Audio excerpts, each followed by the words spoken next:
मेरे प्यारे बच्चों, आज का डिस्कशन स्टार्ट करते हैं सुन्जू के कोट के साथ। सुन्जू कहते हैं the supreme art of war is to subdue the enemy without fighting. तो देखो, ये जो कोट है ये कहीं ना कहीं इशारा कर रहा है कि जो मॉडर्न वॉरफेयर होती है, ये मॉडर्न वॉरफेयर वो टैंक हो गया, फ्लाइट्स हो गया, इसके बेस पे नहीं जीती जाती। और ये जो सुप्रीम वॉरफेयर होती है, ये सुप्रीम वॉरफेयर हमेशा जीती जाती है इन्फ्लुएंस के बेस पे, स्ट्रेटेजी के फेस पे, इंटेलिजेंस के बेस पे। यही हमारे सुन्जू का कोट है, सुप्रीम आर्ट ऑफ वॉर। और आपको पता है अभी रिसेंटली इंडिया और पाकिस्तान के बीच में जो स्क्रिमिशेस हुई थी, क्योंकि फुल स्केल वॉर में तो ये कन्वर्ट नहीं हुई, अभी सीज फायर लग गया है। तो ये जो स्क्रिमिशेस हुई थी, ये रिजल्ट था किसका? पहलगाम अटैक, जो कि टेरर अटैक था। और ये बिलीव किया जाता है कि ये जो टेरर अटैक है ये स्टेट स्पॉन्सर्ड था। स्टेट कौन सा? हमारा पाकिस्तान। तो इसको ही देखेंगे, क्योंकि ये जो वॉरफेयर था ये मॉडर्न वॉरफेयर था। ये जो टैंक और फ्लाइट से जाते हैं ऐसा वॉरफेयर नहीं था, ये वॉरफेयर कुछ नए तरीके का था। तो इसको थोड़ा सा हम समझेंगे, हमारे CPF एग्ज़ाम के लिए डेफिनेटली इंपॉर्टेंट है। और अपना डिस्कशन स्टार्ट करते हैं अपने सिंपल से एम के साथ। हमारा एम क्या है? अपने नॉलेज पूल को बढ़ाना। और नॉलेज पूल कैसे बढ़ेगा? जब नई नई डायमेंशन हम ऐड करेंगे। चलो डिस्कशन स्टार्ट करते हैं। देखो, अभी तो ये जो ऑपरेशन सिंदूर है इसमें सीज फायर हो गया है, लेकिन जो ऑपरेशन सिंदूर था इंडिया और पाकिस्तान के बीच में, इसने कहीं ना कहीं जो मॉडर्न वॉरफेयर होता है इसको ग्लोबली बता दिया कि भाई ये लड़ा कैसे जाता है। अब जो ट्रेडिशनल वॉरफेयर होता है उसमें टैंक्स भेज दिए, फाइटर जेट भेज दिए, लेकिन ये जो मॉडर्न वॉरफेयर हुआ है इसके अंदर इन्वॉल्व थी high tech strategies, digital transformation warfare और साइकोलॉजिकल टैक्टिक्स। इसको तीनों को समझेंगे क्या चीज़ है। और यही सुप्रीम आर्ट ऑफ वॉरफेयर है। और यही सिंधु ने जो कोट कहा था कि बिना जो है no blood is shed and the enemy is defeated without a battle. तो उसको थोड़ा सा समझेंगे। ये कोट और ये जो हमारा डिस्कशन है, दोनों चीज़ एक ही तरफ इशारा कर रही है। तो ये जो ट्रेडिशनल वॉरफेयर था इससे कहीं ज़्यादा हट के था ये हमारा मॉडर्न वॉरफेयर। और यही यहाँ पे बता रखा और बता रखा ये है हमारा न्यू एज वॉरफेयर। तो इस न्यू एज वॉरफेयर को हम थोड़ा सा देखेंगे। देखो, अब जब ट्रेडिशनल वॉरफेयर होता है तो वहाँ पे हमें देखता है कि टैंक्स वगैरह जा रहे होते हैं, फाइटर जेट्स जा रहे होते हैं। लेकिन ये जो मॉडर्न वॉरफेयर है, जिसे न्यू एज और वॉरफेयर का नाम भी दिया गया है, इसके अंदर हमें ड्रोन्स देखने को मिले। और ये जो ड्रोन्स था इसने ही रिवोल्यूशनरी चेंज लेके आया इस वॉरफेयर में। क्योंकि ये जो ड्रोन होता है ना तो इसके लिए पायलट की ज़रूरत होती है, चीपर भी होता है, अनमैन्ड भी होता है, और डायरेक्टली जो है टारगेट पे जो है स्ट्राइक करता है। और पायलट नहीं होता तो ह्यूमन का लाइफ लॉस भी बहुत कम होता है। तो ये जो ड्रोन हो गया इस वॉरफेयर में, स्पेशली ऑपरेशन सिंदूर और उसके आफ्टर जो हमने देखने को मिला, उसके अंदर ड्रोन का यूज़ बहुत लार्ज स्केल पे देखने को मिला था। ठीक है। और ये जो ड्रोन्स हैं, क्योंकि एक तरह से आप कह लीजिए जैसे लोकस्ट होते हैं झुंड में चलते हैं, वैसे ही ड्रोन आ जाए तो जो उसकी एनिमी है उसको कंफ्यूज कर देते हैं और ओवर पावर कर देते हैं। तो यही चीज़ हमें इंडिया में देखने को मिली। इंडिया ने अराउंड 300 से 400 जो टर्किश मेड सोंगार ड्रोन थे फ्रॉम पाकिस्तान, उसको डिसमेंटल कर दिया था। इंडिया ने भी ऐसा नहीं है ड्रोन का यूज़ नहीं किया, इंडिया ने भी स्काई स्ट्राइकर कैमिकाजे ड्रोन का यूज़ किया था। और इसका यूज़ सिर्फ स्ट्राइक करने के लिए नहीं, क्योंकि ड्रोन हमने देखा था ना कि अनमैन्ड होता है और डायरेक्टली टारगेट पे स्ट्राइक करता है। लेकिन हमने जो स्काई स्ट्राइकर का यूज़ किया था इसको इंटेलिजेंस गैदरिंग करने के लिए यूज़ किया था। और फिर उसके बाद तो आपको पता ही है, हमने पाकिस्तान का जो एयर डिफेंस सिस्टम था उसको कहीं ना कहीं डिसमेंटल कर दिया था। और वो भी किसके? बहुत ही मिनिमल रिस्क के। कैसे हो पाया है सारा? Through this drone. और इसी ड्रोन वाली टेक्नोलॉजी को, क्योंकि यही तो है हाईटेक स्ट्रेटेजी वाली चीज़ें, यही तो है डिजिटल इंफॉर्मेशन ट्रांसफर, ये वॉरफेयर, यही जो चीज़ें हैं, इसी ने ये जो हमारा ट्रेडिशनल वॉरफेयर था इसको मॉडर्न वॉरफेयर का नाम दे दिया है। उसके बाद अगर देखें तो इंडिया का एयर डिफेंस सिस्टम देखते हैं, और हमने ऑलरेडी देख लिया था कि हम जो है multi layer air defence system को फॉलो करते हैं। आकाश हो गया, क्वारसम हो गया जो कि इंडिया मेड है, S-400 हो गया रशियन मेड है, बार्क 8 हो गया इसराइल मेड है, आकाश तीर सिस्टम हो गया रेडार सिस्टम है, ये रियल टाइम इंफॉर्मेशन देता है कि क्या आ रहा है क्या नहीं आ रहा है।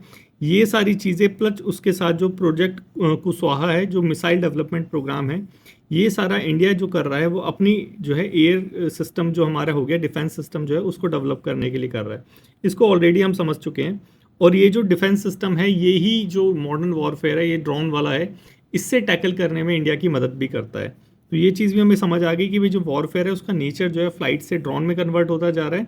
और उसके लिए जो है हम अपने आप को तैयार भी कर रहे हैं, अपना एयर डिफेंस सिस्टम है उसको भी हम मॉडर्नाइज कर रहे हैं। अब दूसरी बात आती है साइकोलॉजिकल वॉरफेयर की, इंफॉर्मेशन वॉरफेयर की। देखो, अब यहाँ पे जो इंफॉर्मेशन वॉरफेयर है ये है आफ्टर द वॉर, और ये कह लीजिए ड्यूरिंग द वॉर। जैसे पाकिस्तान जो है वो कैसे जो है डॉक्टर जो इमेज है वो यूज़ कर रहा है अपनी जो उसके जो सिटीजन्स है, उसकी जो आर्मी है, उनका मोराले बूस्ट करने के लिए। तो यही यहाँ पे बता रखा है। इसके अंदर इंफॉर्मेशन और मीडिया का बहुत ज़्यादा मैनिपुलेशन किया जाता है साइकोलॉजिकल वॉरफेयर में, दूसरी एनिमी को तोड़ने के लिए। जैसे आपने देखा भी होगा कि जब ये यूक्रेन और रशिया के अंदर वॉर चल रही थी, तो रशियन आर्मी की तरफ से एक जो है वो जो यूक्रेन के जो प्रेसिडेंट हैं व्लास्की, उनकी डॉक्टर्ड इमेज को बनाया गया था, जिसके अंदर वो अपनी आर्मी को गिव अप करने के लिए बोले थे। तो यही क्या है, यही साइकोलॉजिकल वॉरफेयर है कि उनकी आर्मी को साइकोलॉजिकली कैसे तोड़ा जाए, और ये मीडिया के मैनिपुलेशन से होता है। पाकिस्तान ने भी ऐसी चीज़ ट्राई करी थी कि फेक न्यूज़ को स्प्रेड करा था, एडिटेड वीडियोस देखी दी थी, सोशल मीडिया पे प्रोपेगेंडा फैलाए थे। किस लिए? ताकि जो इंडिया की इमेज है प्लस हमारा जो पब्लिक का मोराले है उसको ब्रेक किया जा सके, उसको वीक किया जा सके, जैसे यूक्रेन के केस में रशिया ने किया था। सेम चीज़ यहाँ पे भी देखने को मिली, और यही यहाँ पे बता रखा है कि ये जो साइकोलॉजिकल वॉरफेयर है ये इंडिया स्पेसिफिक नहीं है। रशिया यूक्रेन के मामले में, इसराइल पैलेस्तीन के वॉरफेयर में भी ये चीज़ देखने को मिली थी। अब इसका जो यूज़ होता है बेसिकली पब्लिक जो ओपिनियन होते हैं उनको कंट्रोल करने के लिए, इंटरनेशनल जो अटेंशन आ रही है उसको कंट्रोल करने के लिए, डिजिटल नैरेटिव फॉर्म करने के लिए किया जाता है इन मैनिपुलेटेड चीज़ों का यूज़। तो एक चीज़ समझ आ गई होगी कि एक तो मॉडर्न वॉरफेयर ड्रोन स्पेसिफिक होता जा रहा है, साइकोलॉजिकली सोशल मीडिया के ऊपर भी जो है उस पर्टिकुलर कंट्री की इमेज पे हार्म किया जाता है, अटैक किया जाता है। उसके बाद अब यहाँ पे हमें करने की क्या ज़रूरत है? देखो सिंपल चीज़ है, हमें जो है शिफ्ट चाहिए, और शिफ्ट हो भी रहा है, हम शिफ्ट कर भी रहे हैं। डिफेंसिव पहले हमारा क्या था? डिफेंसिव स्टैंड था कि कोई हम पे अटैक करेगा तो जो है हम अटैक करेंगे। लेकिन ये जो डिफेंसिव है ये चेंज होके अब प्रोएक्टिव होता जा रहा है, और कैलकुलेटेड स्ट्रेटेजी जो है हम वो कर रहे हैं, अडॉप्ट कर रहे हैं। क्योंकि ये जो आप देखेंगे ऑपरेशन सिंदूर, ये प्रोएक्टिव जो है अप्रोच थी, क्योंकि हमारे ऊपर जो है टेररिस्ट ने अटैक करा था, लेकिन हमने फिर क्या करा कि दूसरी कंट्री की टेररिस्ट बेस के ऊपर अटैक करा। ठीक है, तो ये प्रोएक्टिव अप्रोच के अंदर ये आता है। इसके अंदर इंक्लूड होता है कि क्विक और प्रिसाइज रिस्पॉन्स करना, वेपन्स को यूज़ करना है इंडिजीनियस और इम्पोर्टेड, और ये जो एस्केलेशन होगी इसको मैनेज करना है, इसको फुल स्केल वॉर में कन्वर्ट ना हो जाए, इसको भी कंट्रोल करना, ये सारी चीज़ें आती हैं। और हमारे प्राइम मिनिस्टर मोदी जी ने भी बोला कि अब ये जो ये है ये अब न्यू नॉर्मल है, कि ऐसा ही होता रहेगा। अगर जो है पाकिस्तान की तरफ से ये सारी चीज़ें नहीं रुकेगी तो ये सब नॉर्मली ऐसा ही चलता रहेगा, न्यू नॉर्मल का इसे खिताब दिया गया। इंडिया की तरफ से जो है इंटर सर्विस कोऑर्डिनेशन देखने को मिला इस पर्टिकुलरली ऑपरेशन सिंदूर के अंदर। हमारी आर्मी हो गई, नेवी हो गई, एयरफोर्स हो गई, तीनों ने मिलकर बहुत अच्छे से परफॉर्म करा, specially integrated air command and control system के अंदर। इसके बाद हमारी जो इंटेलिजेंस एजेंसी है, इन्होंने रियल टाइम डिसीजन मेकिंग के लिए सपोर्ट किया, एक्यूरेट टारगेटिंग करी, तभी तो जो है वहाँ के मिलिट्री जो बेस है, मिलिट्री कह रहा हूँ टेररिस्ट वाले जो बेस है, उन पर डायरेक्टली हमने वहीं पे अटैक किया, ना कि किसी सिविलियन या मिलिट्री उसके ऊपर होल्ड के ऊपर। अब यहाँ पे चैलेंजेस बेसिकली यही आ जाता है, क्योंकि ये जो एडवांस वॉरफेयर टेक्नोलॉजी है, ड्रोन वाली हो गई हमारी, ये हमारी सोशल मीडिया वाली हो गई, ये बहुत चीप है। अब जब चीप है तो ये जो छोटी छोटी कंट्री हैं जैसे पाकिस्तान हो गया, ये भी जो है ये क्रिएट कर सकती हैं ये सारी चीज़ें। आसिमेट्रिक थ्रेट जो है ये क्रिएट हो सकता है, जैसे ड्रोन स्वैम्स हो गया, खूब सारे ड्रोन्स भेज दिए, 300-400 ड्रोन भेजना अपने आप में बहुत बड़ी बात हो जाती है। ये जस्ट अपने एनिमी को जो है कंफ्यूज करने के लिए किया जाता है। तो अब यही यहाँ पे बताया गया है कि अगर ये जो मॉडर्न वॉरफेयर है इसको जीतना है तो सिर्फ ये वेपन से काम नहीं चलेगा, यहाँ पे अब सारी चीज़ों को कंबाइन करना पड़ेगा, टेक्नोलॉजी को, साइकोलॉजी को और स्ट्रेटेजी को। तो तीनों चीज़ जब कंबाइन होगी तो मॉडर्न वॉरफेयर में भी हमारी जीत होगी। और वही चीज़ हमें देखने को मिल रही है कि हम नरेटिव को भी कंट्रोल कर रहे हैं, हमारे यहाँ पे एक्ट्स वगैरह भी हैं जो इन सब चीज़ों को कंट्रोल करने के लिए बने हुए हैं। तो आई होप आपको समझ आ गया होगा ऑपरेशन सिंदूर का जो मॉडर्न वॉरफेयर से रिलेशन है वो कहीं ना कहीं डायरेक्टली मैनिफेस्टेशन है कि कैसे जो है वॉरफेयर का जो नेचर है वो चेंज होता जा रहा है। ये यूक्रेन वाली वॉर में भी देखने को मिला था, क्योंकि आए दिन न्यूज़पेपर में भी आता रहता है कि रशिया ने जो है ड्रोन से अटैक किया, ड्रोन अटैक हो गया। अब इंडिया के केस में भी ग्लोबली ये सारी चीज़ें देखने को मिली। तो आई होप आपको समझ आ गया होगा मॉडर्न वॉरफेयर से क्या मतलब है। अगर आ गया है तो ये पेपर 2 के लिए टॉपिक है, इसको ट्राई करो एक बार। ट्राई करने के बाद जो है डिस्कशन ग्रुप में सेंड करो। डिस्क्रिप्शन में जाओगे 2 लिंक दे रखे हैं, एक टेलीग्राम का और एक डिस्कशन ग्रुप का, दोनों को ज्वाइन करो। टेलीग्राम ग्रुप में जो है पीडीएफ वगैरह आपको मिल जाया करेगी, ये वीडियो की लिंक मिल जाया करेंगे, और डिस्कशन ग्रुप में आप जो है अपनी राइटिंग के सैंपल भेज सकते हैं बच्चों को इवेलुएट करने के लिए। नेक्स्ट चलते हैं स्टेटहुड। देखो अभी जो है सिक्किम जो है 50वीं वर्षगांठ बना रहा है, 50 साल हो चुके हैं सिक्किम को स्टेट बने हुए, और 22nd स्टेट बना था ये। और इसी पे एक इवेंट चलाया गया बटरथॉन। बटरथॉन जस्ट ऐसा नहीं है कि जो तितली है उसका शिकार किया जाएगा, जस्ट उसको ऑब्जर्व किया जाएगा, यही है बटरथॉन, ठीक है। अब जब स्टेट की बात आई है तो स्टेट रिकॉग्निशन से रिलेटेड भी प्रीवियस ईयर के अंदर बहुत सारे क्वेश्चन आए थे, तो इस बार इसको देख ही लेते हैं। 3-4 कमेटी है, ज़्यादा कमेटी भी नहीं है, 3 कमेटी है मोटा मोटी। पहली तो एस के धर कमीशन आया था 1948 में सबसे पहले, जिसने स्टेट रीऑर्गेनाइजेशन के लिए एडमिनिस्ट्रेटिव बेसिस पे हाँ भरी थी कि भाई एडमिनिस्ट्रेटिव बेसिस पे जो है स्टेट को रिकॉग्नाइज कर सकते हैं, लिंग्विस्टिक बेस पे नहीं, ठीक है। अभी अस्केधर कमीशन ने लिंग्विस्टिक बेस पे मना कर दिया कि जो है भाषा के आधार पे जो है हम स्टेट को नहीं बनाएंगे, एडमिनिस्ट्रेटिव कन्वीनियंस कि भाई प्रशासन करने के लिए अगर सुविधा हो तो बना सकते हो। फिर आया उसके बाद जेवीपी कमेटी आई, जेवीपी कमेटी ने भी बोला कि भाई हाँ बिल्कुल सही है, एस के धर ने सही बोला, उसने भी लिंग्विस्टिक बेस को जो है रिजेक्ट कर दिया। अभी यहीं इसी टाइम पे जो है आंध्र प्रदेश के अंदर धरने वाले वो पोटी रामल्लू जो हैं उन्होंने जो है आमरण अनशन कर दिया था। और फिर फजल अली कमीशन आया उसके बाद। अब यहाँ पे फजल अली कमीशन ने 4 फैक्टर दिए स्टेट रिकॉग्नाइजेशन के लिए। पहला कि अगर ये जो रीऑर्गेनाइजेशन है स्टेट को बनाने वाला, ये यूनिटी और सिक्योरिटी कंट्री की थ्रेट में ना लाए तो कर सकते हैं। लिंग्विस्टिक और कल्चरल होमोजेनिटी को प्रमोट करता है तो कर सकते हैं, मतलब यहाँ पे मंजूरी दे दी है। फाइनेंशियल, इकोनॉमिक, एडमिनिस्ट्रेटिव कंसिडरेशन करें तो कर सकते हैं, और welfare of the people and nation यहाँ पे इंपॉर्टेंट है।